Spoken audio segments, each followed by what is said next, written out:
Hi friends, మన వశిష్ట గోదావరి 2 రోజులకు ముందు నేను తీశాను, వీడియో తీశాను. ఇది 19వ తారీఖున తీశాను. 19వ తారీఖున తీసిన తర్వాత ఆ రోజున అనుకున్నాం మళ్ళా 2 రోజుల్లో ఫుల్ అయిపోతుంది ఇదంతా అని అనుకున్నా. అలాగే జరిగింది.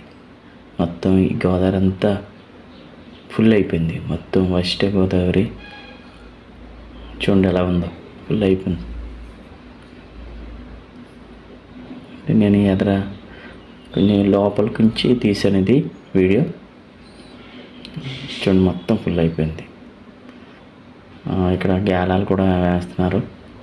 గేలాలు ఇవన్నీ తీసాను. చూడండి ఇటువంటివన్నీ తీస్తూ ఉంటాను. నన్ను సబ్స్క్రైబ్ చేయండి.